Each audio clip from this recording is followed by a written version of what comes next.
19 अक्टूबर 1920 में हुआ। महाराष्ट्र में रोहा नाम का एक गांव है, रत्नागिरी रायगढ़ में। रोहा जो है प्राकृतिक सौंदर्य से भरा हुआ है। कुंडलिनी जैसी एक नदी वहां से बहती है। बहुत सारे पर्वत है, बहुत सारे पेड़ है, कोकण विभाग में है। जबरदस्त सौंदर्य वहां पर है। तो जब दादाजी बहुत छोटे थे, बचपन की बातें हैं, तो स्कूल जाते थे। तो जो लिखते हैं ना, उसको हम पाटी कहते हैं। तो वो स्कूल से आते थे तब बार बार उनकी पाटी जो है वो फूटती थी। तो जो उनकी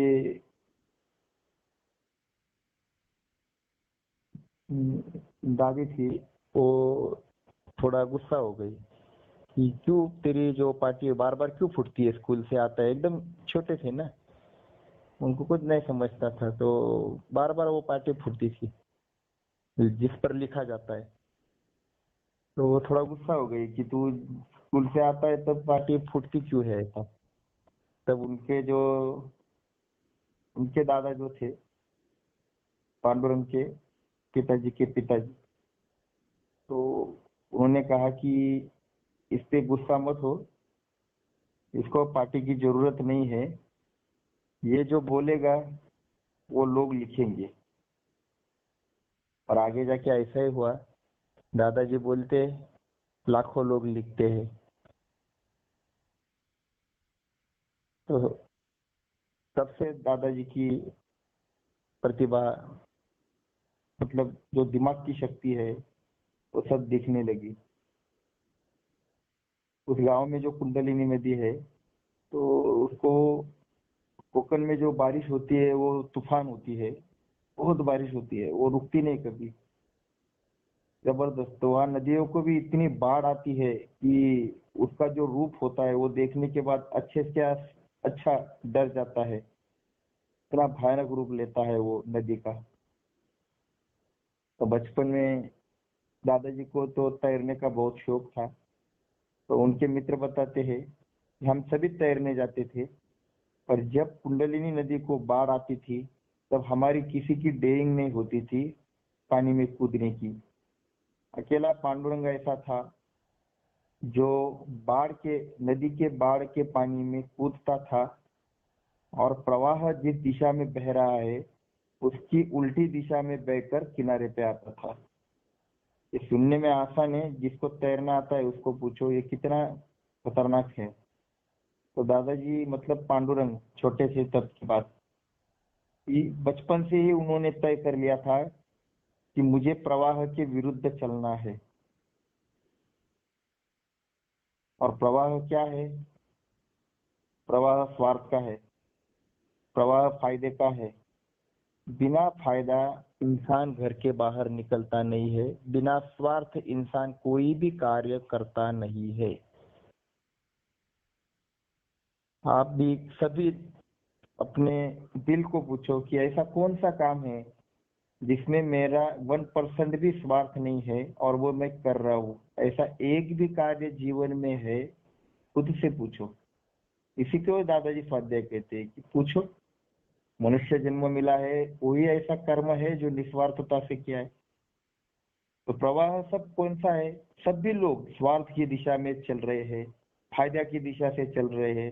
पहला सवाल पूछते हैं कि हम ये कर रहे हैं, करेंगे, पर हमारा फायदा क्या? ये पहला सवाल रहता है लोगों का। दादाजी ने तभी प्रवाह के विरुद्ध उल्टा तैरना सीख लिया था कि मैं उल्टा ही काम करूं, मतलब प्रवाह के विरुद्ध काम करूंगा। मैं लोगों को निस्वार्थता समझाऊंगा, निरपेक्षता सिखाऊंगा। और आज लाखों लोग आज निस्वार्थता से पूरी दुनिया में काम कर रहे हैं। आज कोई भी स्वाध्यायी जब भाव फेरी में जाता है भगवान का विचार समझाने, उसकी शक्ति के अनुसार 1 किलोमीटर या बाजू से लेकर 100 किलोमीटर 500 किलोमीटर कहीं भी जाता है तो खुद का टिकट खुद निकालता है, उसे कोई पैसे नहीं देता और वो किसी के पैसे से नहीं जाता। उसका टिफिन वो खुद का लेता है, मतलब खाने का डिब्बा भी घर खुद का होता है। कोई कोई खाने को दे किसी घर में जाकर वो कभी नहीं लेगा, और खुद का टाइम देता है, वक्त भी खुद का होता है। ये तीनों चीजें खुद के होते हैं, और ये काम करते वक्त उसको कोई भी स्वार्थ नहीं होता है, उसके दिल में जरा सी भी स्वार्थ की लालच नहीं होती है। ये केवल स्वाध्याय में ही दिखेगा। ऐसा कार्य खड़ा करके दिखाया जो प्रवाह के विरुद्ध चल रहा है। आज भी स्वाध्याय करने को कहा तो पहला सवाल जो नया आदमी वो करेगा कि मेरा क्या फायदा होगा, मुझे क्या मिलेगा, क्या मुझे पैसे ज्यादा मिलेंगे, क्या मुझे भगवान की कृपा हो जाएगी, क्या क्या होगा, क्या होगा, क्या फायदा होगा। पर दादाजी कहते हैं कि तुझे फायदा कुछ भी नहीं होगा, तो भी तुझे करना है, तू कर सकेगा। अरे जीवन में ऐसा एक काम तो करके दिखा जिसमें कोई स्वार्थ नहीं है। तो ये है स्वाध्याय, और आज लाखों लोग स्वाध्याय कर रहे हैं उसी तीव्र गति से। जब दादाजी बचपन की ही बातें मैं बता रहा हूँ, स्कूल में उनका जो शिक्षा है वो तपोवन पद्धति से हुई है। तपोवन पद्धति में संस्कृत के ऊपर ज्यादा उनका प्रभाव था। तो जब जो बच्चे थे सभी स्कूल में जो श्लोक होते हैं बड़ी बड़ी आवाज से बोलने पड़ते हैं। तो जो गांव के ऐसे कोई जिसको जो बच्चे थे बाहर के गांव के, तो स्कूल के बाहर जो मस्तीखोर बच्चे हैं, तो जब इनका ये चालू रहता था श्लोक तो ये उनको चिढ़ाते थे। तो चमे चमे चमे चमे ऐसा कुछ तो बोलकर ऐसा उनको चिढ़ाते थे। ये मस्तीखोर टारगेट वो जो बच्चे थे बाहर, तो पांडुरंग के जो मित्र थे उन्होंने उनको समझाया कि ऐसा मत करो, हमको तकलीफ होती है, पढ़ाई में प्रॉब्लम आते हैं। तो वो जो बच्चे थे बाहर के वो सुनते नहीं थे। तब पांडुरंग ने कहा कोई बात नहीं, मैं देखता हूँ। तो पांडुरंग बाहर गया और उनको समझाना समझाने का काम नहीं किया, डायरेक्ट उनकी धुलाई कर दी, उनको मारा पीटा। उसके बाद वो बच्चे कभी दिखाई नहीं दिए। तो दादाजी ने तभी से शिक्षा दी थी, पांडुरंग ने तभी से शिक्षा दी कि जब साम दाम सब कुछ समझा बुझा कर नहीं काम होता तब दंड देना ही हमारा पहला कर्तव्य है। इसलिए तो शास्त्र के साथ शस्त्र भी उठाने के लिए हमारी संस्कृति कहती है। अर्जुन भी जब श्लोक हम कहते हैं तब क्या कहते हैं, यत्र योगेश्वरा पार्थ यत्र यत्र योगेश्वरा कृष्ण यत्र पार्थ धनुर्धरा। मतलब जहाँ कृष्ण है, भगवान कृष्ण है, योगेश्वर कृष्ण है, और जहाँ धनुर्धारी अर्जुन है, ऐसा श्लोक में कहा है। केवल अर्जुन ने ऐसा नहीं कहा। नाम क्या श्लोक क्या लिखा है, धनुर्धारी। धनुर्धारी का मतलब क्या है कि उसके हाथ में शस्त्र है ऐसे लोगों के खिलाफ लड़ने के लिए, तभी विजय निश्चित है। तत्र श्री विजय और भूतिर्ध्रुवा नीतिर्मतिर्मम, तभी विजय निश्चित है जहाँ योगेश्वर कृष्ण है और धनुर्धारी अर्जुन है। तो दादाजी ने तभी शिक्षा दी कि जब समझा बुझा कर लोग मानते नहीं तब दंड भी देना जरूरी है। जब उनकी क्लास चालू रहती थी तो जो उनके सिखाने वाले जो गुरुजी होते थे तो उनके लिए बड़ी कठिन समस्या होती थी, क्योंकि पांडुरंग की विद्वत्ता ज्ञान इतना जबरदस्त था। तो वो इतना सवाल पूछते थे, इतना सवाल पूछते थे, हैरान परेशान हो जाते थे उनके गुरुजी। तभी दादाजी मतलब इतने 10-12 साल के भी नहीं थे, तो तब से इतने सारे सवाल करते थे। तो वो जनेऊ क्यों पहनना, तो उनके समझ में ही नहीं आता था गुरुजी को इसको क्या जवाब दूं। तो ऐसे इतने सारे सवाल रहते थे कि जब क्लास खत्म हो जाती थी तब गुरुजी मतलब लंबा सांस लेकर बाहर जाते थे कि हाँ चलो अच्छा हुआ क्लास खत्म हो गई। इतना तंग करता था, पर वो सब सवाल जो थे वो संस्कृति के बारे में रहते थे, शास्त्र के बारे में रहते थे, ऐसे कोई भी फालतू सवाल नहीं रहते थे। जिसमें कुछ गहनता है, गूढ़ता है, ऐसे ही सवाल उस जमाने उस उम्र में करते थे जिस उम्र में बच्चे चॉकलेट टिफिन मांगते हैं, चॉकलेट या कुछ आइसक्रीम मांगते हैं। एक बार क्या हुआ कि उनके गांव में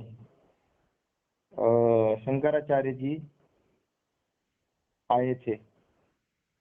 शंकराचार्य जी मतलब बहुत हिंदू धर्म के जो बहुत काम बड़ा कार्य करने वाले, सबको पता है शंकराचार्य जी की महत्ता हम क्या समझे, सभी को मालूम है।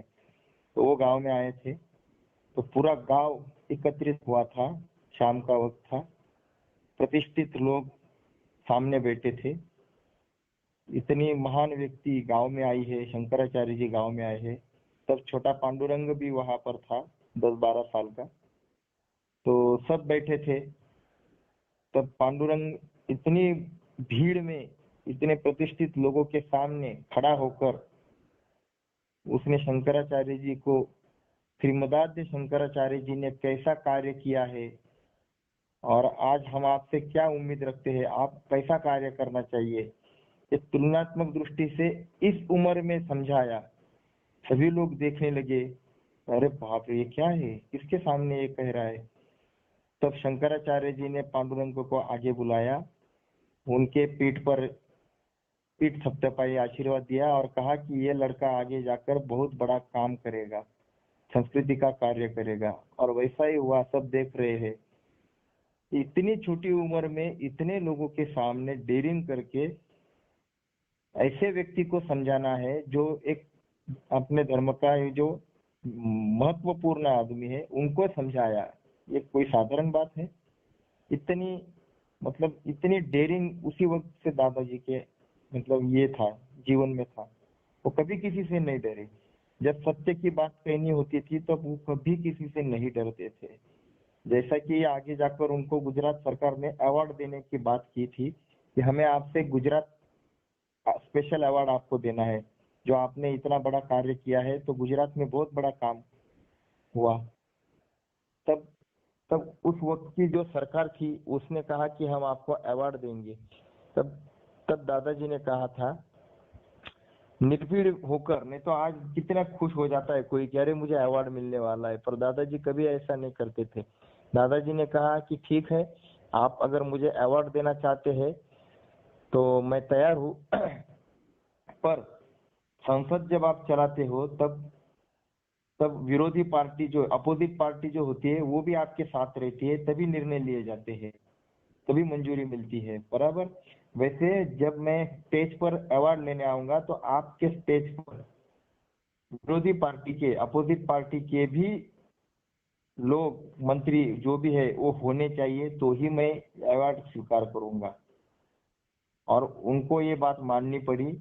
तब अवार्ड देते समय, पूजनीय दादाजी को गुजरात सम्मान देते समय विरोधी पार्टी के भी मंत्री उपस्थित थे, तभी दादाजी ने अवार्ड के लिए जाना मंजूर किया। ये सब तत्कालीन जो वृत्तपत्र है उसमें सब आया हुआ है, आप पढ़ सकते हैं। मतलब दादाजी की दूरदृष्टि बहुत थी कि ये जो राजकारणी पॉलिटिक्स लोग होते हैं ये थोड़ा सा देते हैं और ज्यादा फायदा उठाते हैं। दादाजी ने कभी खुद का फायदा उठाने नहीं दिया, किसी का फायदा लिया नहीं, किसी को फायदा उठाने नहीं दिया। तो बचपन से ही दादाजी की प्रतिभा, दादाजी की विद्वत्ता अच्छे अच्छे को समझ में आने लगी थी कि ये बच्चा आगे जाकर बहुत कुछ करेगा। जब वो बम्बई में आए थे तो जो तात्या, मतलब उनके पिताजी को ताता जी कहते हैं, तो तात्या जी ने कहा कि पांडुरंग जा और ये किताब लिखकर आ। तो कुछ तो सिद्धांत कौमुदी नाम की या ऐसी कुछ किताब हुई, मुझे याद नहीं आ रहा। तो वहां से केवल ट्राम से जाते हैं, वहां से ट्राम रहती थी तो आधे घंटे में आ सकते हैं। तो पांडुरंग गया किताब लेने और उसको 2.5-3 घंटा लग गए, पसीना पसीना हुआ था शरीर पर। तो तात्या ने उसको देखा कि अरे इतनी देर क्यों हो गई? इतना देर तो नहीं, इतना तो वक्त नहीं लगता है जाकर आने में, तो तुझे इतना वक्त क्यों लगा? तब पांडुरंग ने कहा कि मैं पैदल गया था और पैदल आया हूँ, इसलिए समय लगा।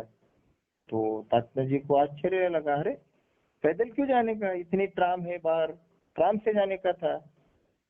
तो पांडुरंग ने कहा कि मेरे पास पैसे नहीं थे। उन्होंने कहा कि फिर पिताजी ने कहा कि फिर मुझसे मांगने के ना।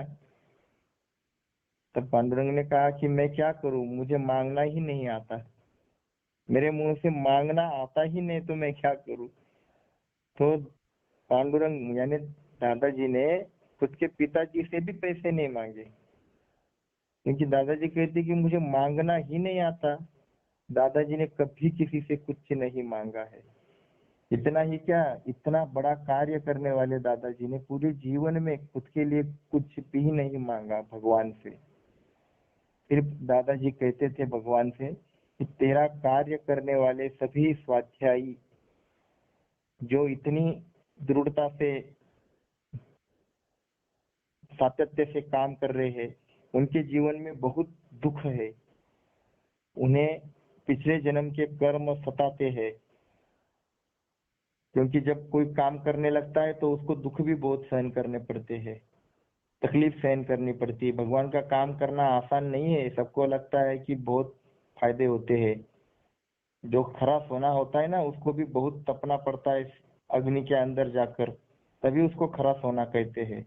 वैसे स्वाध्याय कार्य, भगवान का कार्य, ये निस्वार्थ कार्य है। मिलने वाला तो कुछ नहीं, पर जेब से ही जाने वाला है सब कुछ। तपना पड़ता है, सहन करना पड़ता है। भगवान की कृपा ऐसी थोड़ी प्राप्त होती है, भगवान भी चेक करता है सभी बार, सभी प्रकार से। तो दादाजी भगवान से कहते थे उनको उनके पूर्व जन्म के कर्म सताते हैं, सता रहे हैं, तो उनको संभाल, उनके चेहरे पर हास्य रख। अब कभी न मांगने वाले दादाजी जो है वो अपने लिए मांग रहे हैं, तो भगवान को तो देना ही पड़ेगा। इसलिए दादाजी कहते हैं कि तू भगवान का काम करता है, तू जिंदगी में कभी किसी से मत डर, तेरा योगक्षेम संभालेगा भगवान। अरण्यश्चिंतयन्तो माम ये जना पर्युपासते। सिर्फ तू जब कार्य शुरू करेगा, भगवान का काम करेगा, तो तेरी निष्ठा, तेरी श्रद्धा भगवान के ऊपर अनन्य चाहिए, अन्य नहीं चाहिए। अनन्य का मतलब सुख आए दुख आए, तेरे काम करने की गति कम नहीं होनी चाहिए। तो समझ ले कि तेरा योगक्षेम भगवान चलाएगा, चिंता क्यों करता है, तुझे भगवान संभालेगा। तो तभी से दादाजी ने किसी से नहीं मांगा था। जब तत्वज्ञान विद्यापीठ का काम हुआ था, तब डॉक्टर सर्वपल्ली राधाकृष्णन जो हमारे उपराष्ट्रपति होकर गए हैं, तो वो जब आए थे तत्वज्ञान विद्यापीठ में, तो दादाजी से उनकी बात हुई थी। तो उन्होंने दादाजी से कहा था कि आप समाज के पास मांगना चाहिए। जो पैसा होता है वो ऐसे ही नहीं खड़ा होता है। आप इतना बड़ा तत्वज्ञान विद्यापीठ खोल के बैठे हो, उसके चलाने के लिए पैसे की आवश्यकता पड़ेगी। तो आपका काम है कि आप समाज के पास मांगो। बड़े बड़े लोग जो है वो बहुत पैसा देते हैं, मदद करते हैं। और हम भी, मैं भी एक तत्ववेत्ता हूँ, हम भी मांगते हैं लोगों से, तो लोग देते हैं, इसमें कोई ऐसी बात नहीं है। तो आप भी मांगो। तो दादाजी ने उनको बहुत निर्भीड़ता से एक बात कही। उपराष्ट्रपति राधाकृष्णन इनसे बहुत जबरदस्त बात कही। उन्होंने कहा कि वो देखो, मैंने लॉक, ताला लाकर रखा है। ये जो ताला है ना, ये किस लिए है कि जिस दिन भगवान को लगेगा कि ये तत्वज्ञान विद्यापीठ की आवश्यकता नहीं है, उस दिन मैं ये ताला लगाकर निकल जाऊंगा, मुझे कोई आवश्यकता नहीं है। मेरा तत्वज्ञान विद्यापीठ निस्वार्थता से चलेगा, मैं किसी से एक रुपया भी नहीं मांगूंगा। भगवान को चलाना है वैसे वो चलाएगा। ये बंद तभी होगा अगर मेरी भगवान के ऊपर निष्ठा नहीं होगी, या फिर भगवान को मेरा काम मंजूर नहीं है, तभी ये बंद होगा।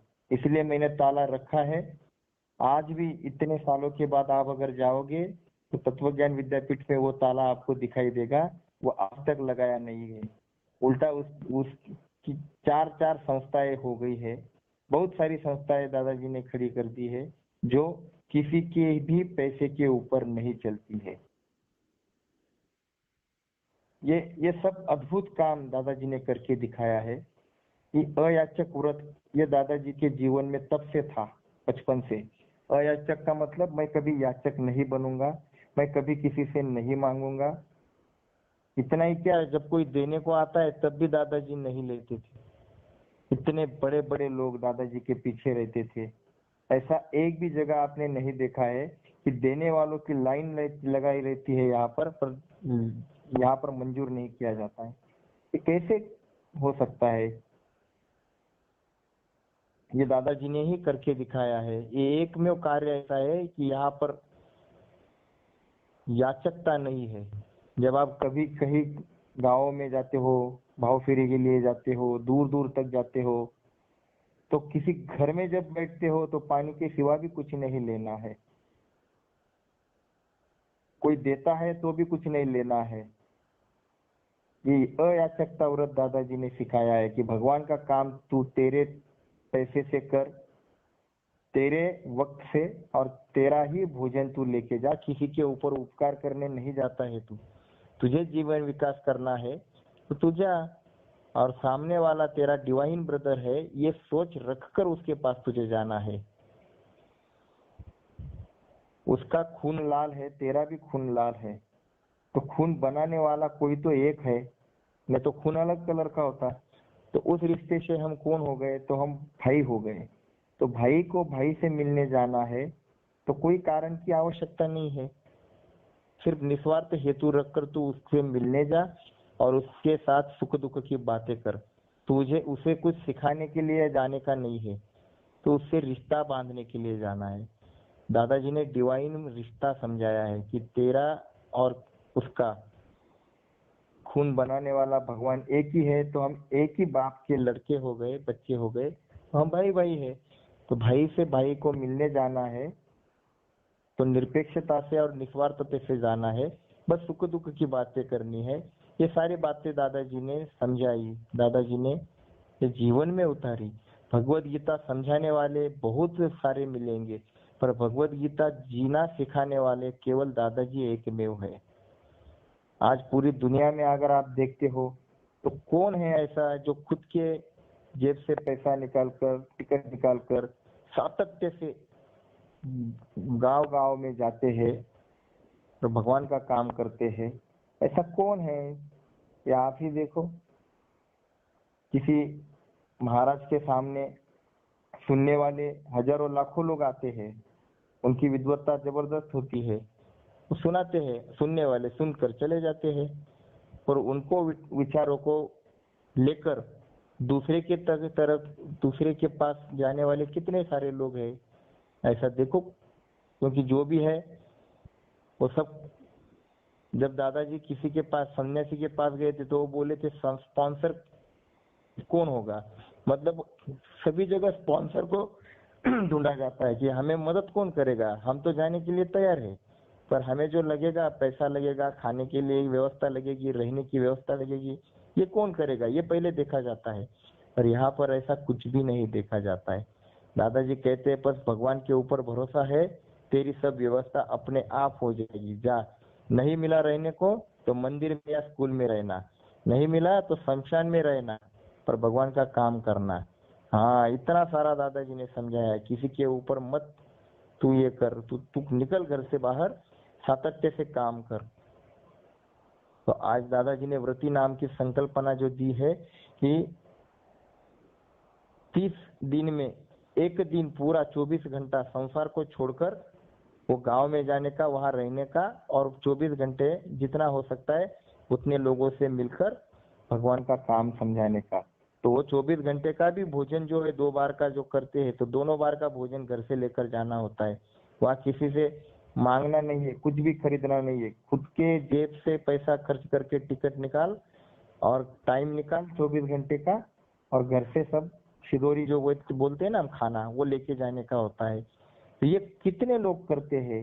ये केवल स्वाध्याय ही करता है आज, कि कौन कर रहा है? तो दादाजी ने गीता सिखाई नहीं केवल, तो वो जीवन में भी उतारी कि तुझे निस्वार्थ कर्म और निस्वार्थ प्रेम देने के लिए घर से बाहर निकलना होगा। जितना प्रेम तू तेरे परिवार पे करता है, उतना प्रेम दुनिया में तेरे भगवान का परिवार है उसके ऊपर करके दिखाए, जिससे तेरा कोई रिश्ता नहीं, तेरा कोई संबंध नहीं, तेरा कोई व्यवहार नहीं, ऐसे अनजान व्यक्ति से तू प्रेम करके दिखा। जब हम गांव में जाते हैं तो लोग कौन है हमें पता नहीं, कि कौन सी जाति के मालूम नहीं, फिर भी हम लोग उनके घर पर जाते हैं, बैठते हैं, उनसे बातें करते हैं प्रेम से। ये दादाजी ने जीवन में उतारा है, ये कोई आसान बात नहीं है। अगर आपको दादाजी के काम की अनुभूति करनी है तो कम से कम एक आदमी को निस्वार्थता से कर्म करने की प्रेरणा देकर दिखाओ, देखो वो आदमी तैयार होता है क्या। आप जब 1000 लोगों के पास जाओगे तब मुश्किल से 10 लोग खड़े हो जाएंगे, मुश्किल से, क्योंकि इतने सारे लोगों के पास हम जाते हैं तो वो पहला सवाल होता है कि मुझे एक तो वक्त नहीं है। लोगों को लगता है कि भगवान का काम करना मतलब जिनके पास वक्त होता है उनका काम है, जिनके पास बस कुछ काम नहीं है पैसा काम, ऐसे लोगों का काम है। ये गलत धारणा है। दादाजी कहते हैं भगवान का काम वही कर सकता है जो संसार में बहुत व्यस्त है, जिसके पास बिल्कुल वक्त नहीं है वही भगवान का काम के लिए वक्त निकाल सकता है। और आज ऐसा ही है, आज हम सभी लोग इतने व्यस्त हैं फिर भी भगवान के काम के लिए हमारा समय फिक्स है। ये दादाजी ने करके दिखाया है। जब स्वाध्याय का वक्त होता था, बम्बई में जो पाठशाला है 9 से 10 बजे का टाइमिंग होता था, तो वहाँ चौधरी बाजार है, हीरा बाजार है, तो लाखों रुपए के व्यवहार करने वाले हीरा व्यापारी जब दादाजी के प्रवचन का स्वाध्याय का समय होता था 9 बजे का, तो तुरंत अपना शटर नीचे खींचकर व्यवहार रोक देते थे और प्रवचन को जाते थे। आज भी वो लोग आते हैं, क्योंकि वो लोग कहते हैं कि नहीं, दादाजी ने जो सिखाया है अपॉइंटमेंट विद गॉड, तब कुछ भी हो मैं भगवान तेरे ही सामने बैठा रहूंगा, क्योंकि तुझे दिया हुआ वक्त है। ये सब कुछ दादाजी ने जीवन में उतारा है, ये आसान नहीं है। इसके लिए दादाजी के पीछे कितनी बड़ी मेहनत होगी, दादाजी ने कितना तप किया होगा, कितना कठिन कार्य खड़ा किया है। ये तभी आपके समझ में आएगा जब आप निस्वार्थता से घर के बाहर निकलकर किसी मित्र को या किसी आजू बाजू वाले किसी को भी जब निस्वार्थता की बात समझाने को जाओगे, तब पता चलेगा कि लाखों लोग दादाजी ने खड़े कैसे किए।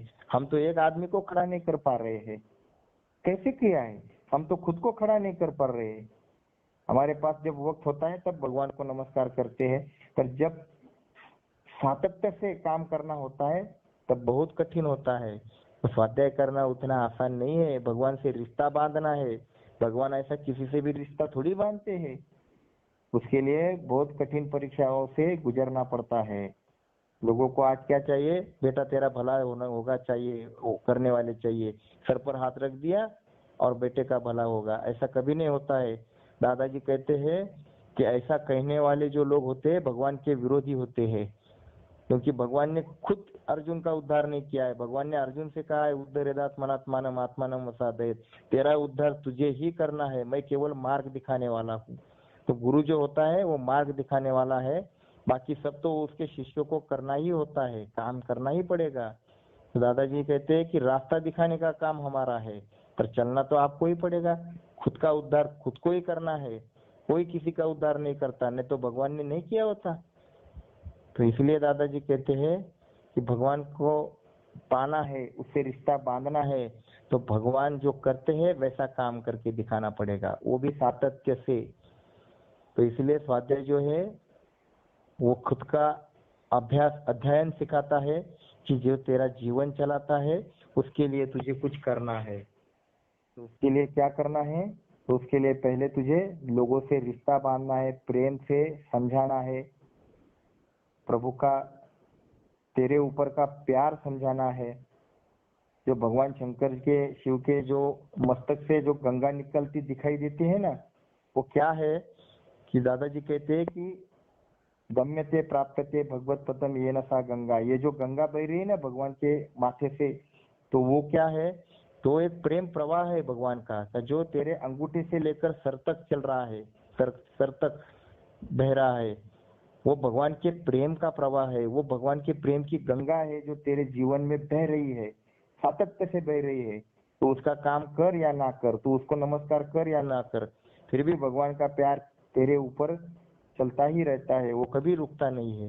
ये भगवान के प्रेम की गंगा, ये समझाने जाना है, भगवान से रिश्ता समझाना है लोगों को, और कृतज्ञता सिखानी है। तो ये त्रिकाल संध्या के माध्यम से होता है। स्वाध्याय क्या है, ये सब दादाजी ने बहुत विस्तार से समझाया है। और स्वाध्याय ये भगवत गीता से ही लिया हुआ शब्द है।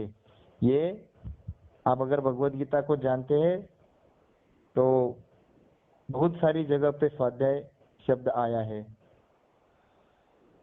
तो दादाजी कहते हैं कि मैं तो भगवत गीता का ही समझाता हूँ, मार्ग समझाता हूँ, ये मैं तो ऋषियों का ही मार्ग समझाता हूँ। तो ये सब हमको समझ लेना है। धीरे धीरे धीरे धीरे हम और सारी बातें इसके बारे में जानेंगे। तो स्वाध्याय तप आर्जवम, ऐसा एक श्लोक भी है। तो ऐसे बहुत सारे श्लोक में स्वाध्याय शब्द आया है। तो हम कल फिर से आएंगे, आज यहाँ रुक जाते हैं। जय योगेश्वर।